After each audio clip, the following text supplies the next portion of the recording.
Eschaton.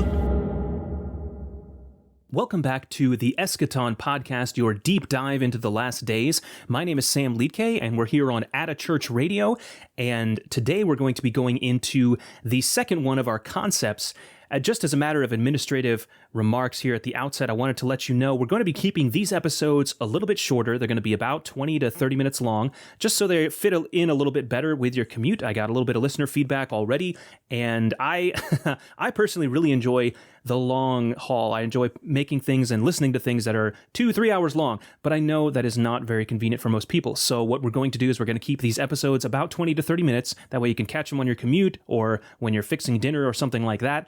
And then I'm actually going to be recording separately and uploading to both the Morphite channel, which is something I have personally, as well as to the At a Church channel on YouTube. As soon as we get that up and running, we'll be putting what we call Eschaton Extended, which will be a little bit longer, a little more freewheeling. I'll just be discussing through a lot of the topics and a lot of the extra stuff. As I've been going into these studies, I'm realizing constantly that you can go very, very deep on any number of topics within the topics we're talking about. And so I'm trying to just rein it in, trying to keep it on just the topic at hand and just talk through the passage itself and the things we have seen from it. So we're going to be putting those up called Eschaton Extended. And I'll put links to all that stuff back and forth between the two things as soon as everything goes up and live. This episode is number 2 of the regular Eschaton podcast, and we're just going to jump right into it here. Last week we talked about I think we talked about everything up to the first concept. If I remember right, we talked about context. We talked about who, what, when, where, why of this passage in Acts 1. We talked about the content within it as far as the actual events that occur. We talked a little bit. We also covered as well the restoration of the kingdom, which was our first concept. The concept we'll be talking about this week, and hopefully we'll be able to get all the way through it, is the ascension. The ascension itself, which is a very important thing. Obviously, it is the last thing Jesus did, the last thing that happened before he is going to return again. And so we're going to talk a little bit about that today. Acts chapter 1, verse number 9 is where we'll start off. And of course, we'll be jumping around all over the place. So I'll be reading the verses, but if you want to catch up and follow along, I am also working on typing up all of my notes. I handwrite all of my notes, and I love handwriting everything, but the problem is it's not legible for the general public. So I would just upload photographs, take pictures of it, and put it up so you could read it, but I'm afraid you would not be able to read my hieroglyphs. So I am going through and getting it all typed up as well, and I will be releasing that or appending that along with the episodes. I'll either put them up on somewhere hosted and put a link, or I'll try to see if the notes will actually fit within the podcast feed. I'll see what happens there. This podcast I'm going to continue doing in the audio-only format, just for administrative purposes and management for everything. We've got the other podcast coming out from At a Church Radio on Wednesdays. You can always catch that somewhere between 12:30, usually when we go live. That's Eastern time, I believe. And that is here out of At a Church. That is called The Point, where we've got some of the older gentlemen who are brothers in the faith who have been around a little bit longer than I have. They share their wisdom, they share their knowledge, and that comes out as well in the same podcast feed. So if you catch this, that'll be coming out on the same podcast feed. It's called The Point. That's every Wednesday. These episodes will be coming out probably Tuesdays, and they'll be called Eschaton, and the episode numbers will be very clearly delineated there.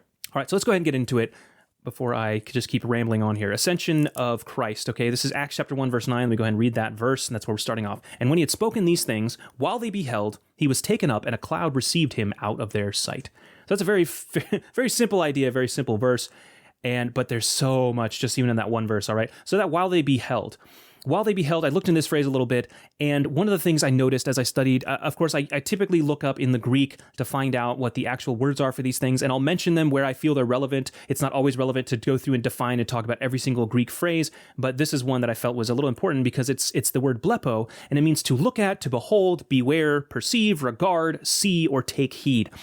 And this speaks to the fact that this was a literal ascension. He ascended in their literal sight, their actual sight. They saw him physically and literally ascending up from in front of them. This provides biblical evidence for eyewitnesses to this event. So you have a point there of reference that, yes, physically there were disciples there and they physically, literally saw him ascending up in front of them. Why is that so important? because there will be all kinds of people, all kinds of doctrines of devils that will come along to say that this was figurative. They will say this did not really happen. They will say it didn't happen in the way that the scripture says it happened. There'll be all kinds of deviations from what actually was said here, but this is important that you need to know this is just one of the verses referring to this, but that it actually physically happened, okay? His body itself rose up into the air. And this is important too when we get to a little bit later when we talk about the manner in which he ascended. All right, so the parallel is in Luke 24:51, parallel that is of this exact same event. Luke 24:51, let me hop over there. Luke 24:51 says, "And it came to pass, while he blessed them, he was parted from them and carried up into heaven. And then they worshipped him and could return to Jerusalem with great joy," in verse 52. This happened while he blessed them, and he was physically and bodily parted. That word parted means separated or removed from them. Acts chapter 27, verses 27 and 28 is the same phrase, if I'm not mistaken. Let me make sure. Yes, Acts 27 and 28. It says, "But when the 14th night was come, as they were driven up and down in Adria about midnight, the shipmen deemed that they drew near to some country, and sounded and found it 20 fathoms. And when they had gone a little further, they sounded again and found it 15 fathoms. That "when they had gone" phrase there, when they had gone a little further, is the same phrase there as that parted. It has to do with a physical movement, a physical motion happening. Again, there's no indication in Scripture this was a mirage or a vision when Christ ascended. He bodily, physically ascended up into heaven or the heavens. He was taken up. That phrase in Acts 1:9 where it says he was taken up is the Greek word epairo, which means to lift up, to raise up, or exalted. It's also used again in Acts chapter 27, verse number 40, Acts 27, verse 40, where it says, "When they had taken up the anchors, they committed themselves unto the sea and loosed the rudder bands and hoist up the mainsail to the wind and made towards shore." So that word epairo is used there when it talks about lifting up or hoisted up in Acts 27:40, which says they hoisted up the mainsail. So again, there's this physical lifting happening. All right, let's go over to Mark chapter 16, verse 19. Mark chapter 16, verse 19. This is a key verse as well, parallel of this exact same event. Mark 16, verse number 19. "So then after the Lord had spoken unto them, he was received up into heaven and sat on the right hand of God." That right hand of God is one of the Eschaton extended episodes that I'm going to be going into. The very first one I'll release here, and I'll be talking extensively about, as much as I can, about this idea of the right hand of God. We'll touch on it here in just a moment, but the actual discussion of it I'll save for the Eschaton extended videos. All right, so Mark 16:19 there, that word "received up," after the Lord had spoken to them, he was received up into heaven, is the Greek term analambano, which means to take up or raise. It's the same word used in Acts 1 and 2 and 2 Timothy 4, verse 11, that is translated as take. So again, just reiterating, just focusing on the fact that this is all physical terms, physical motion that's happening. He was received up into heaven. Let's go over to Ephesians chapter 4. Ephesians chapter number 4, and start in verse number 8. Ephesians 4, verse number 8. "Wherefore he saith, when he ascended up on high, he led captivity captive and gave gifts unto men. Now that he ascended, what is it but that he also descended first into the lower parts of the earth? He that descended is the same also that ascended up far above all heavens, that he might fill all things." All right, so that passage continues on, and he gave some apostles, prophets, talks about the gifts of the Spirit, right? And the gifts that are given through the Spirit. So the ascension it came before the outpouring of the Holy Spirit and his gifts. That was first recorded at Pentecost in Acts chapter number 2. Of course, we're in Acts chapter 1, focused here with the ascension happening, and the very next major event that happens is the outpouring, the baptism of the Holy Spirit that happens at Pentecost in Acts chapter number 2. So just getting our heads straight on the sequence of events that happened here and what came before what.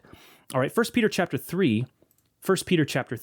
So one of the things that's interesting about this is that it's specifically referenced on several places where it talks about when he ascended, where he went to, right? Because he physically ascended, he physically went up on the other side, he was received by a cloud, and he disappeared into the cloud. We'll talk about the cloud here in just a moment. But where did he go? Because he went somewhere, right? He didn't just go invisible and then hang around, right? And he mentioned earlier that he had to leave in order to give the Holy Spirit. In order for that gift of the Holy Spirit's power to be poured out, he needed to physically remove himself so that he could express himself again as the Holy Spirit. And this is, we don't fully understand why that's necessary, because we see, if we look in the beginning of Acts 1 and towards the end of some of the Gospels, it mentions the fact that he was already working in the power of the Spirit. The Holy Spirit was active or around, but had not indwelt the church, had not indwelt the believers yet. So it's kind of a transitional phase. A lot of people reference it as such. But once he was actually gone, then the Holy Spirit was fully manifested, was fully poured out. All right, 1 Peter chapter 3, verse 18. 1 Peter 3, verse 18. For Christ also had suffered once for sins, the just for the unjust, that he might bring us to God, being put to death in the flesh, but quickened by the Spirit, so that we see the Spirit was at work, even in resurrecting himself, by which also he went and preached unto the spirits in prison, which sometime were disobedient, when once the long suffering of God waited in the days of Noah, while the ark was preparing, wherein few, that is, 8 souls, were saved by water. The like figure whereunto even baptism doth also now save us, there's that baptism in the name of Jesus, not the putting away of the filth of the flesh, but the answer of a good conscience toward God by the resurrection of Jesus Christ. And here's the verse I really wanted to get to. Who is gone into heaven and is on the right hand of God, angels and authorities and powers being made subject unto him. Now, when we talk about that right hand of God, on the extended version, we're going to talk a little bit more about this idea of the authorities and powers, the subjection, all of that stuff. But this is where Jesus physically went after he ascended. So he ascended up, he disappeared out of their sight, he went into heaven, and he sat down at the right hand of God. Angels and authorities and powers being made subject unto him. This speaks to his position immediately after his ascension of spiritual authority and lordship. We saw that in Mark 16:19. Let's go over to Psalm 110, verse 1.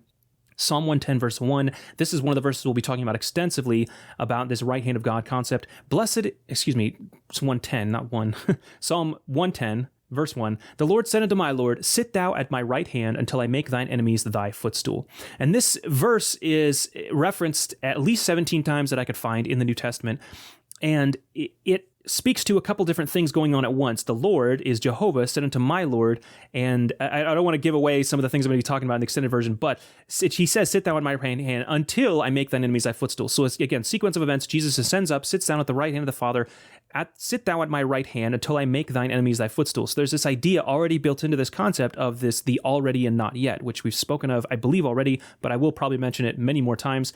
And it's this idea when you're looking at prophecy and you're looking at things that are outside of time and things to do with God, we can only express them in so much as our language and our piddly human brains can comprehend and express, right? So this concept of Jesus is seated at the right hand of himself because he is the Father, right? He's seated at his own right hand and he is waiting until his enemies become his footstool, but he already has all power and authority in his hand, right? So these things are fulfilled, but also not fulfilled yet. In our timeline, and that's really how I've come to think of it and how I've come to reference it, is we are on the timeline. God himself, Jesus, is outside of the timeline. In our timeline, this has not been fulfilled yet, right? It's just like when we refer to salvation. We are saved, but we are not actually saved yet, right? We are saved as in we are committed, we are heading in that direction, but if you're listening to this right now, you have not actually died yet and been saved yet, right? So you and seen the fulfillment, the culmination of that. So that is true, but it is not fulfilled yet. And this is one of these things, this verse here in Psalm 110, verse 1. So he's seated at the right hand of God. What else is going on? John 14 and verse number 1. John chapter 14, starting in verse number 1. Well, Jesus was still here. This is something he was talking about to his disciples. Let not your heart be troubled. Ye believe in God, believe also in me. In my Father's house are many mansions. If it were not so, I would have told you, I go to prepare a place for you. And if I go to prepare a place for you, I will come again and receive you unto myself, that where I am, there ye may be also. And whither I go ye know, and the way ye know. So he mentions how when he leaves, he will go to prepare a place for you. He will go to, and he doesn't explain exactly what that means in this passage, but we know from the fact that this is referencing Jewish traditions to do with marriage and several other things that Jesus said during his time on earth, that what he's saying is, I am going to prepare a place and a reception for my bride. And that's what he means by you. Of course, it was probably a little bit confusing to the disciples. I'm debating whether I should go into a whole eschaton extended study on this prepare a place for you, the Jewish wedding and all of that concept. If you'd like me to, let me know. And, when we get this up on Facebook and everything, throw a comment on there or on YouTube on one of the videos and let me know if we want to see a study on that concept. But that's really what he's referring to here, is this idea where the male, the husband, before the time was right for the wife to come in, he would be preparing the house. And then, according to tradition, the father would tell him and say, okay, now the house is ready. You have prepared enough. Now you can receive your bride. And this is the whole sequence that he's referring to when he talks about going to prepare a place for you in my Father's house. All right, so Hebrews chapter 10. I'm really holding myself back here from just going into every single little thing. Hebrews chapter 10, starting in verse number 10. Hebrews chapter 10, starting verse 10, by the which will we are sanctified through the offering of the body of Jesus Christ once for all. And every priest standeth daily ministering and offering oftentimes the same sacrifices, which can never take away sins. But this man, after he had offered one sacrifice for sins forever, sat down on the right hand of God, from henceforth expecting till his enemies be made his footstool. There's a reference back to Psalm. For by one offering he hath perfected forever them that are sanctified. So here we have in Hebrews this reference that he sat down because his priestly work, that offering of that sacrifice, was finished once for all. So when he ascended up, he was able to sit down because that priestly work was done. A human priest would have to keep going daily and giving these sacrifices over and over, but his sacrifice counted once for all. It was enough to cover all of time and all sins, and not just cover sins, but take away sins. So he did not have to continually offer that sacrifice. But he does do something else. Romans chapter 8, and we're talking about after he ascended, what is Jesus doing right now, according to Scripture? What is Jesus actively involved in? Romans chapter 8, starting in verse 33, says, who shall lay anything to the charge of God's elect? That would be, all of his people, all the saints. It is God that justifieth. Who is he that condemneth? It is Christ that died, yea, rather that is risen again, who is even at the right hand of God, there we have, after the ascension, who also maketh intercession for us. That word maketh intercession is the Greek term antinkano, means to confirm with, or entunkano, means to confer with, entreat, or deal with. He doesn't need to receive or make any more sacrifices, but he does make intercession. He points to the one sacrifice that was made. So every time the accuser brings forward an accusation against one of the elect, in verse 33, who shall lay anything to the charge of God's elect, then God is able to point to, Christ in that courtroom of heaven is able to point to his own sacrifice and say, look, they are under the blood. They are under that sacrifice that I made. I don't need to make, there's no more sacrifices needed for them. It's already paid for, right? Their sins are already paid for. And that's the intercession that he makes. And that is something that he does continually do. We see that as well in Hebrews chapter 7, verses 23 through 28. I won't go through that for sake of time, but there in Hebrews chapter 7, you can see more on that. 1 Corinthians chapter 15, what else is Jesus up to? What else is Jesus doing after he ascended? 1 Corinthians chapter 15, because we know he hasn't returned yet. And I haven't gone into that section yet, but there are some who believe, well, Jesus, we are now in the reign of the kingdom, et cetera, et cetera. This is honestly just straight foolishness. If you read the scripture and you see the description, just read Revelation chapter 1, and just as very simply to read the description of the return of Christ, the return and the crowning of the King of Kings. This has not happened yet, okay? If you believe this has happened yet, you do not believe the scriptures. This has not happened yet, and therefore, we are still waiting, and Jesus is still doing all the things we just talked about. He's making intercession. He's seated at the right hand of the Father. He's preparing a place for us. What else is he doing? He's waiting to return, obviously, and establish this all-encompassing kingdom. 1 Corinthians chapter 15, verses 22 through 25. We talked about this last week a little bit we went through it actually, the concept of the kingdom and the Messianic kingdom, or the millennial kingdom as some people refer to it as. 1 Corinthians chapter 15, verse 22, for as in Adam all die, even so in Christ shall all be made alive. But every man in his own order, Christ the firstfruits, afterward they that are Christ at his coming. And there we see that Christ ascended first. They that are Christ's, that would be anyone who has been saved, at his coming. So when he returns, we will follow that same pattern that he went through, right? Then cometh the end, when he shall have delivered up the kingdom to God, even the Father, when he shall have put down all rule and all authority and power. For he must reign till he hath put all enemies under his feet. There we have again this concept going back to Psalm 110, verse 1, that he is going to finish and accomplish and culminate all of these things, and every enemy will be put under his feet. Verse 26 says, the last enemy that shall be destroyed is death. And then verse 27 is interesting because it says, for he hath put all things under his feet. Wait, but it says, till he hath put, and then in verse 27 it says, he hath put. Well, again, they're already and not yet, right? These things are guaranteed. They will happen. They maybe have already happened outside of time because there is no before and after outside of time. But it says there, when he saith all things are put under him, it is manifest he's accepted, which did put all things under him. And so, of course, that is one of the things that is going on. He's waiting, and that's one of the things he's going to do is establish his kingdom, right? And that's what's going to happen when he returns. Just a point of reference, I won't go into it very much, but it's reminiscent of, but it is different from his ascension. We're still talking about the translation of Enoch, which is in Genesis chapter 5, verses 22 through 24. It's mentioned in Hebrews chapter 11, verse 5. Enoch was translated, he was not, as the scripture says. Elijah was also translated, 2 Kings chapter 2, verses 1 through 11, and but neither one of them were able to do that or were able to be to ascend up into heaven of their own power, of their own volition. Enoch was not, because God just took him. And then Elijah, he had a chariot come down, and he rode the chariot, and he rode off into the sky. So neither one of them did this of their own power, of their own ability. So that is very important to note, is that even though those are the two closest examples we have similar to an ascension or a resurrection or a rapture type scenario, they did not do it of their own power. They were not able to accomplish that on their own. The last thing I want to touch on is something I probably will go into in an extended version to talk more extensively about this cloud concept, but it says a cloud received him there in Acts 1 verse 9. A cloud received him. That word for cloud is nephele, which means cloudiness. It's the same term used to describe the presence of God during Christ's transfiguration. Matthew chapter 17 verse 5, and this will be our last point here, Matthew chapter 17 verse number 5. For while he yet spake, behold, a bright cloud overshadowed them, and behold, a voice out of the cloud, which said, This is my beloved Son, in whom I am well pleased, hear ye him. So there we have the presence of God manifesting, but he is out of the midst of or inside of this cloud, and he's surrounding himself with a cloud. That's the same term that's used here in the phrase, a cloud received him when Christ ascends. Mark chapter 9, verse number 7. Mark chapter 9, verse 7. It says there was a cloud that overshadowed them. A voice came out of the cloud saying, This is my beloved Son, hear him. So there's the parallel, and I believe Luke 9, 34 and 35 that I've written down is also a parallel for that. So we see here with the ascension, he literally physically went up. He was taken up, but he went up of his own power, right? And this preceded the outpouring of the Holy Spirit, this ascension, this physical ascension of Jesus Christ. Jesus is now on the right hand of God. He's preparing a place. He's making intercession. He's waiting to return. And he went up in the manner in which he went up was in a cloud. And we're going to talk about his return next week. When we go into episode number 3, we're going to talk about the return, which is referenced here in Acts chapter 1. It's going to be the last concept we mention as far as coming out of Acts chapter 1.